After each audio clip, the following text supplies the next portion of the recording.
Assalamualaikum warahmatullahi wabarakatuh. Baiklah teman-teman mahasiswa yang saya hormati, menindaklanjuti adanya beberapa permintaan terkait dengan bagaimana petunjuk di dalam mengerjakan tugas individu yang keempat, ya, sesuai dengan apa yang telah disampaikan di kelas perkuliahan terkait dengan penugasan untuk tugas individu 4 ini, yaitu menjaring dan menyaring gagasan usaha yang potensial baik secara eksternal dan sesuai dengan potensi diri secara internal. Eh, Perlu saya sampaikan bahwa penugasan ini sebetulnya adalah bagian dari metode pembelajaran yang diharapkan Anda mampu untuk mencapai capaian pembelajaran mata kuliah yang ketiga, yaitu Anda diminta untuk mampu mengidentifikasi dan diharapkan untuk mampu mengidentifikasi peluang-peluang usaha dengan mempertimbangkan faktor internal atau potensi diri Anda dan faktor eksternal yang ada di sekitar lingkungan Anda. Dan perlu saya sampaikan bahwa minggu lalu sudah disampaikan terkait dengan materi yang sehubungan dengan analisis potensi diri Anda. Dan kami berasumsi bahwa Anda telah mampu memahami potensi diri Anda dan kami ingin mengajak Anda melihat keluar, ada apa di luar, dan mencoba mempertimbangkan peluang-peluang usaha apa yang ada di luar, dan Anda menghubungkannya dengan potensi diri yang Anda miliki saat ini, sehingga nantinya Anda bisa memilih satu gagasan usaha yang secara eksternal atau secara apa yang ada di sekitar lingkungan sosial, ekonomi, budaya, teknologi, ekologi, dan politik atau hukum yang ada di sekitar Anda itu dianggap prospektif untuk diusahakan. Dan itu juga sesuai dengan potensi diri yang Anda miliki. Baiklah, saya langsung saja menyampaikan materi yang terkait dengan penugasan Anda yang telah disampaikan melalui Sikola. Jadi di materi itu sebetulnya pada intinya ada beberapa bagian dan kalau kita melihat sebetulnya di sini ada dua bagian. Yang bagian pertama adalah menjaring gagasan usaha dan yang kedua adalah menyaring gagasan usaha. Jadi menjaring gagasan usaha itu dengan mencoba mengidentifikasi peluang-peluang usaha yang ada di sekitar Anda.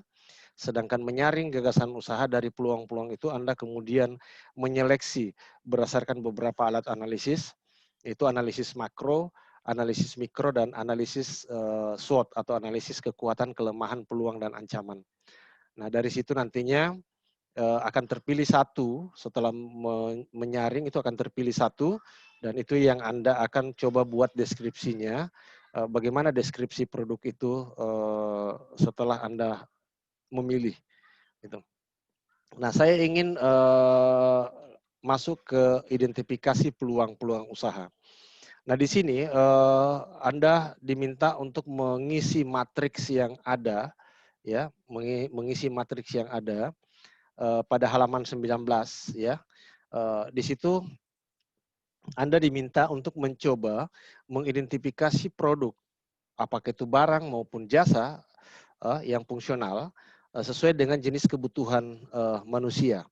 Nah, acuannya Anda bisa melihat dari hasil yang diperoleh ketika eh, pemenuhan produk barang dan jasa itu terhadap manusia. Kira-kira hasilnya manusia itu memiliki jasmani atau memiliki status atau apa dan sebagainya, itu bisa Anda jadikan sebagai acuan.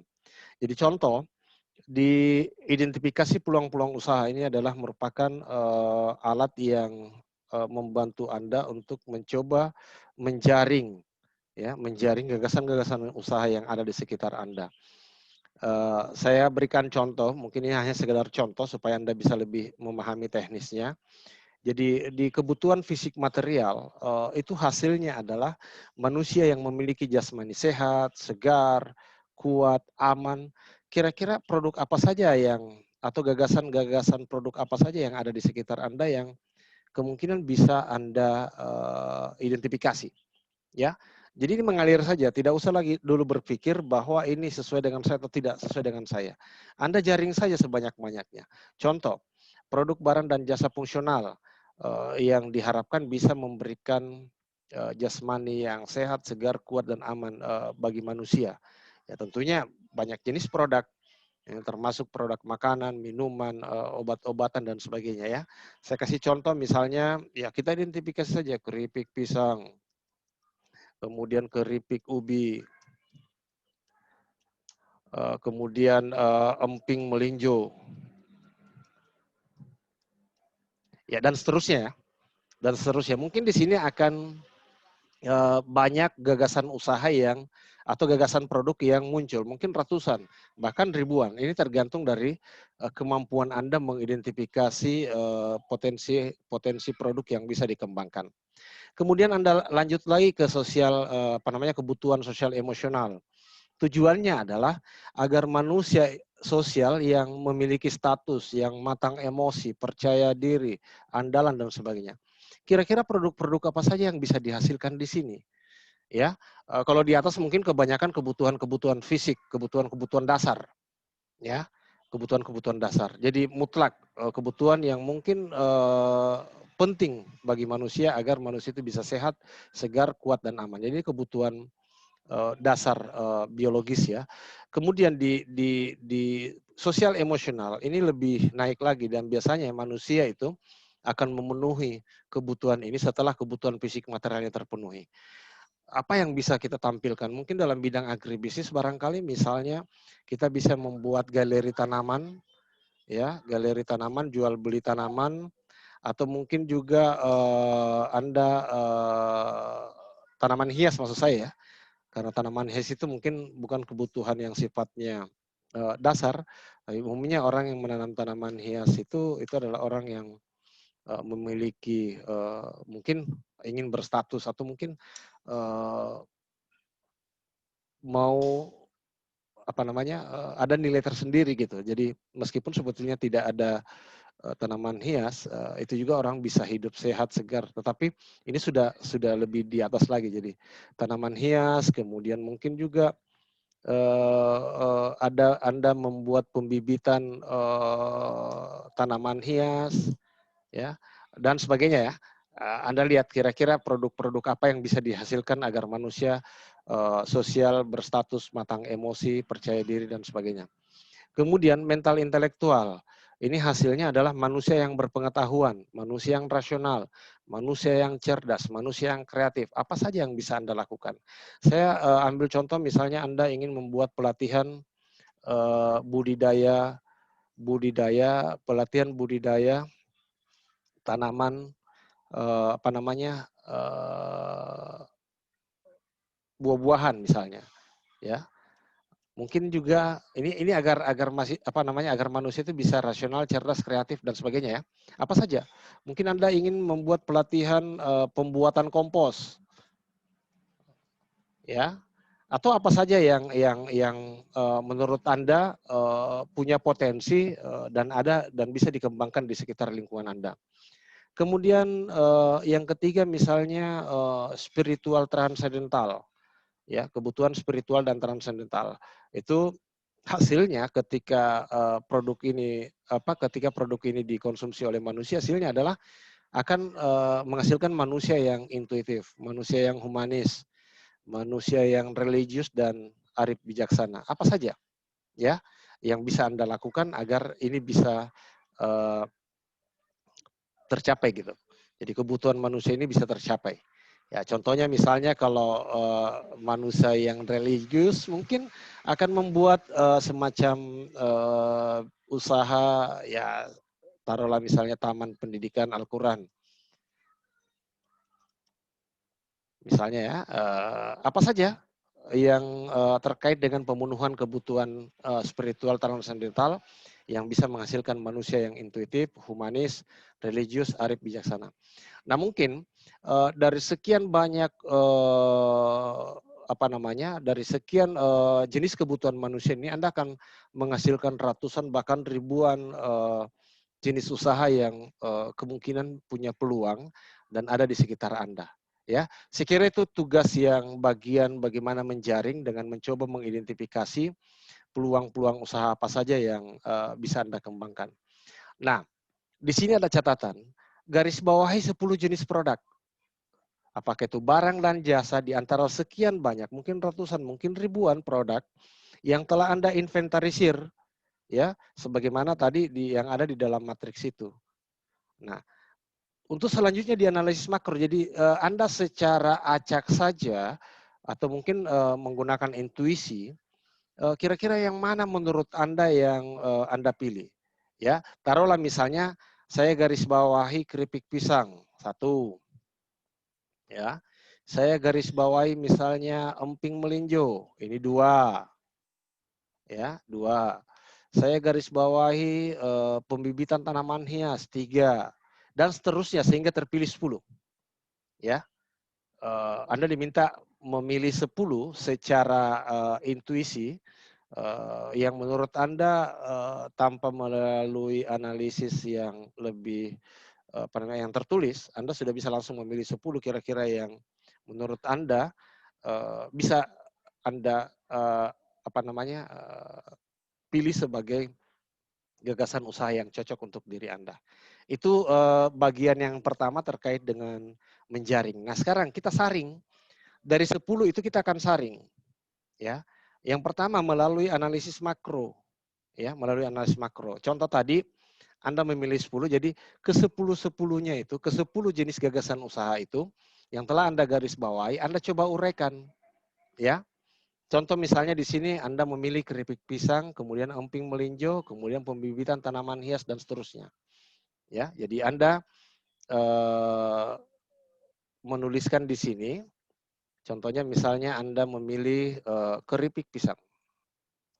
Itu sebagai gagasan usaha yang pertama, ya. Sorry. Anda memilih keripik pisang sebagai gagasan usaha yang pertama. Kemudian yang kedua, Anda memilih gagasan usaha misalnya tadi emping melinjo. Ya. Kemudian yang ketiga, Anda memilih misalnya pembibitan tanaman hias, ya, usaha pembibitan tanaman hias. Pembibitan tanaman hias. Jadi sebetulnya Anda diminta untuk mencoba menguraikan.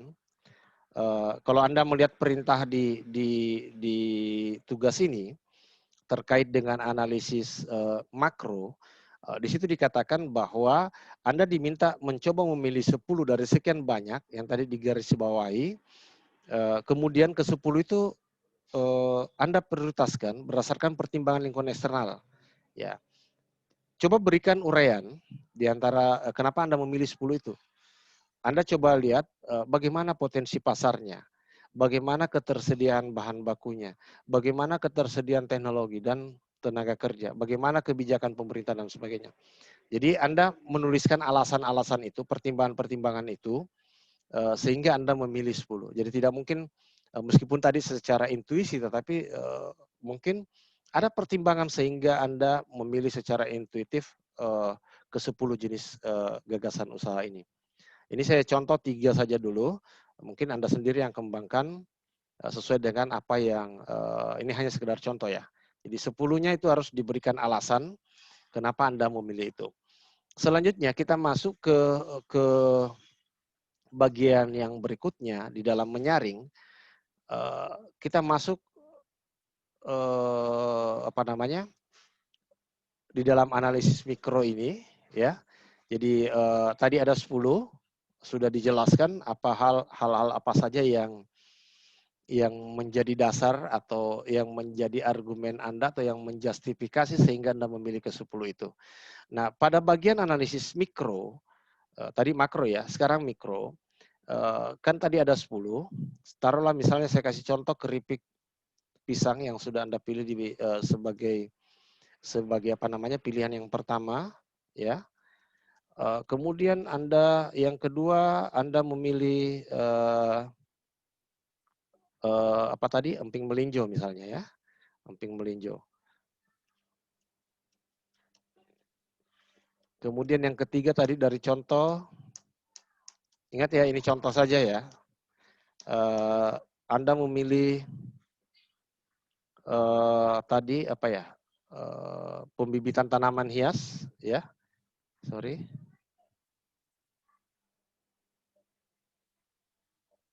Pembibitan tanaman hias.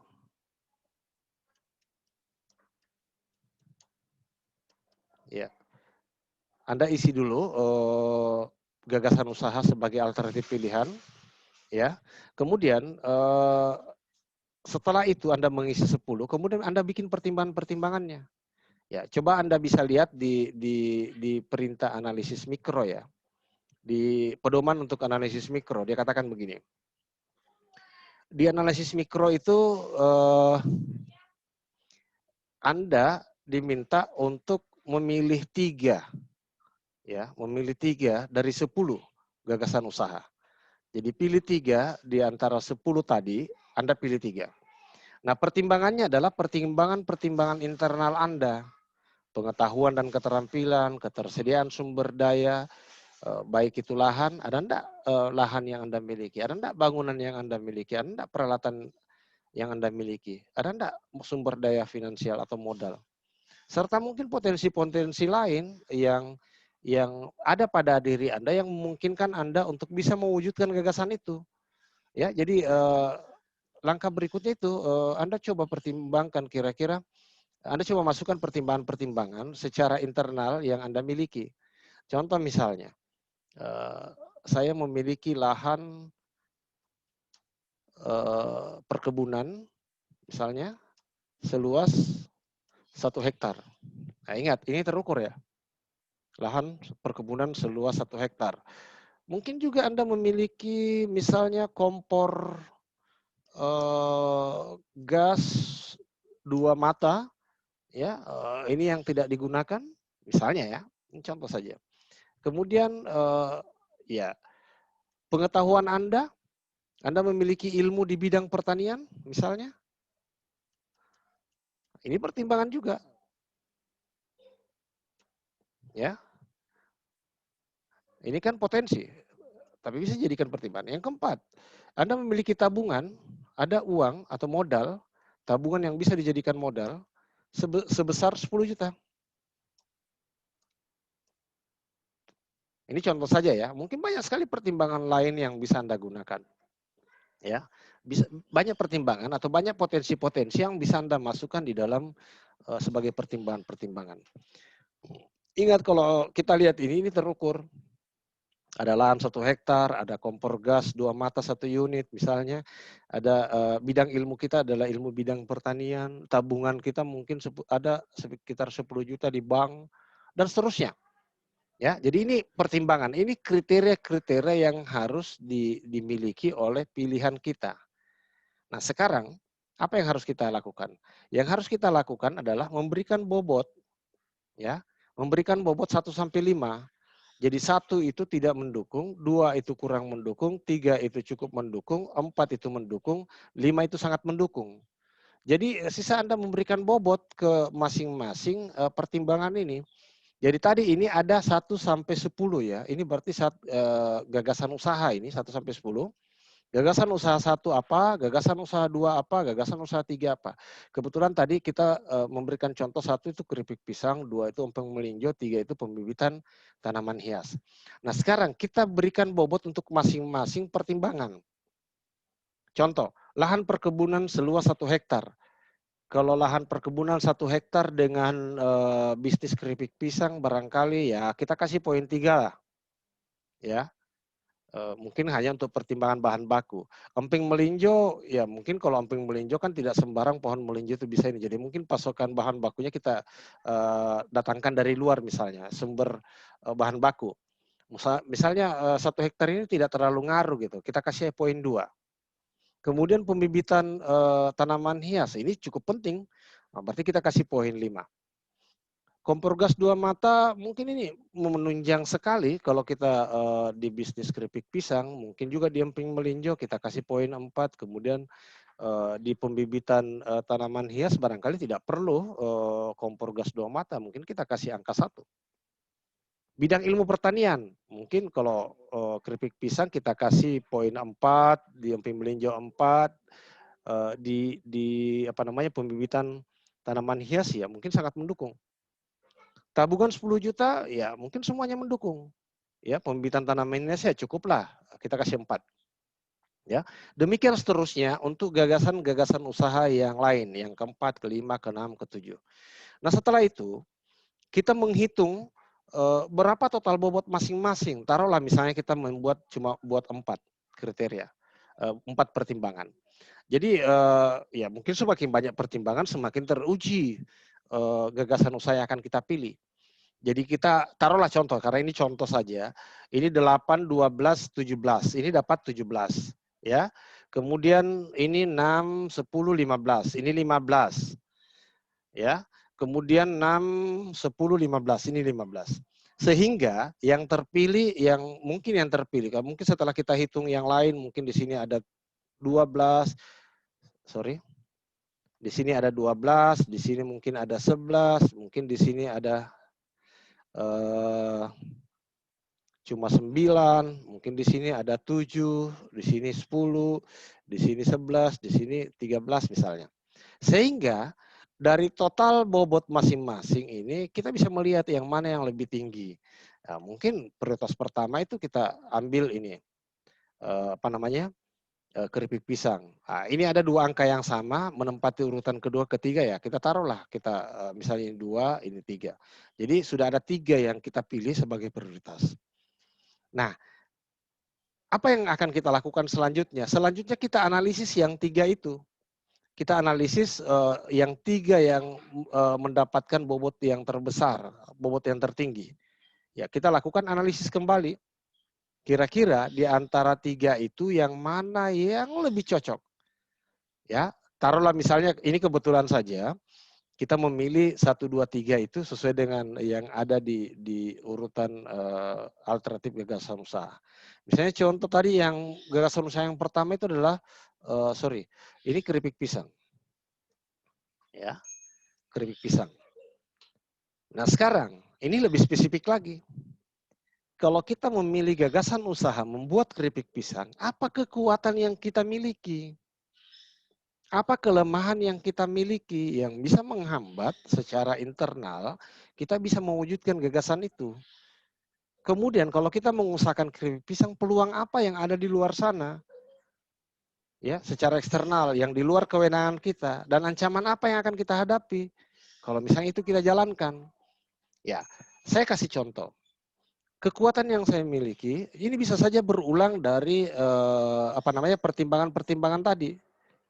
Ya, bisa saja berulang. Kekuatan saya memiliki misalnya untuk keripik pisang, saya memiliki, anggaplah saya memiliki kebun 1 hektar.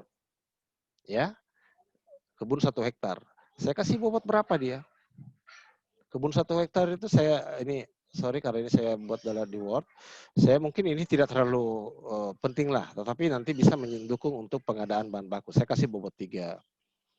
Kemudian apalagi kekuatan saya? Kekuatan saya adalah saya memiliki kompor. 2 mata, 1 unit. Nah, mungkin ini mendukung sekali. Saya kasih bobot dia bobot 4. Ya. Apalagi? Ya, saya memiliki pengetahuan tentang keterampilan pengolahan pangan. Misalnya di sini saya kasih bobot karena ini potensi saya dan ini sangat sesuai, saya kasih 5. Ya. Dan seterusnya. Jadi Anda diminta untuk pertimbangan-pertimbangan, kemudian Anda berikan bobot sesuai dengan bobot yang tadi 1, 2, 3, 4, 5 ya. Anda tetap menggunakan bobot 1 itu kurang, sesuai, sangat kurang, kemudian kurang, cukup, sesuai, sangat sesuai. Kemudian kalau mengusahakan keripik pisang, apa kelemahan-kelemahan yang Anda miliki? Ya, ini tadi mungkin modal enggak mungkin karena Anda sudah mengatakan modal Anda 10 juta itu cukup. Ya, misalnya saya taruh modal itu 10 juta, tetap ini berulang ya pertimbangannya. Kenapa? Karena kita menjadikan kembali sebagai sebuah item kekuatan untuk menilai.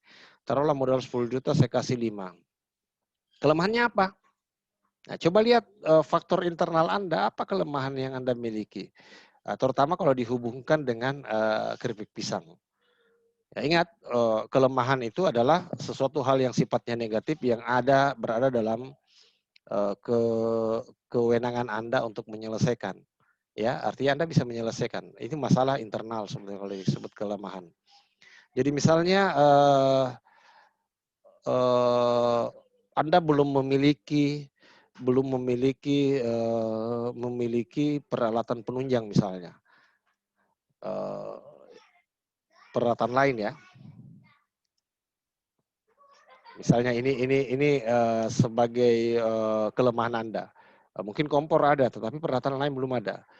Anda anggap bahwa kelemahan ini bobotnya mungkin ya taruhlah 3, ya.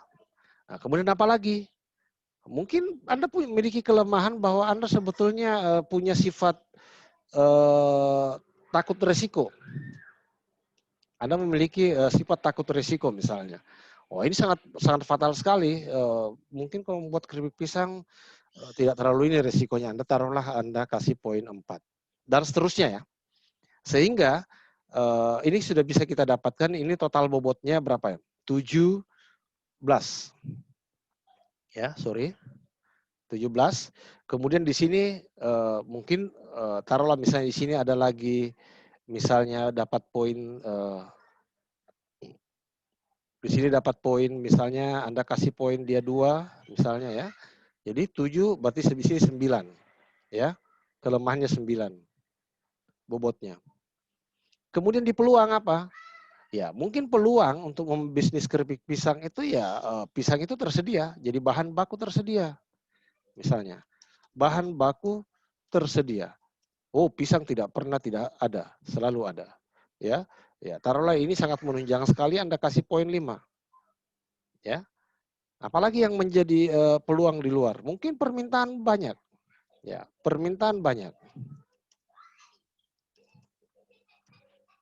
Nah, ini penting juga permintaan ini. Ya, Anda kasih bobot misalnya ya taruhlah 4. Nah, ini intuisi juga Anda mengisi poin-poin ini, tapi Anda harus jujur karena standar Anda yang Anda gunakan. Kemudian apalagi yang menjadi peluang? Ya, mungkin pemerintah itu memberikan kebijakan terkait dengan UMKM, ya, konsen terhadap pengembangan UMKM. Misalnya ini Anda taruh misalnya ya ngaruhnya cuma 3 gitu loh. Dan seterusnya. Ya, kemudian Anda berikan total. Berapa totalnya keseluruhan dari ini? Misalnya di sini Anda 9 dapat 12 ya. Kemudian ancamannya apa? Ya, ancamannya misalnya ini ingat ancaman itu adalah hal-hal yang negatif yang sifatnya yang berasal dari luar, dari eksternal. Kalau ini hal-hal negatif yang berasal dari dalam, ya. Itu batasannya antara kelemahan dan ancaman. Apa ancamannya? Ya, mungkin Anda katakan saingan banyak. Baik itu dari produk yang sama maupun substitusi dari produk itu.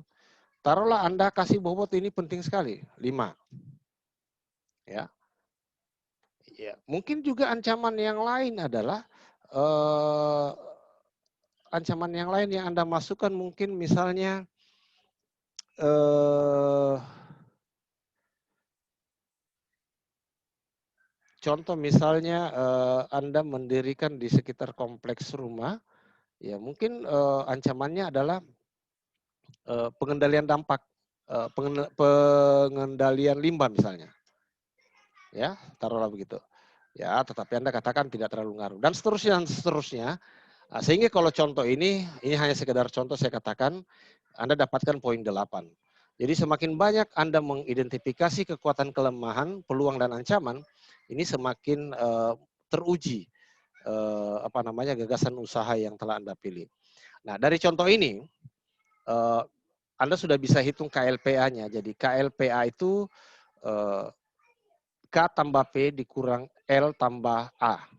Ya, jadi di sini contohnya 17 K tambah P, 17 ditambah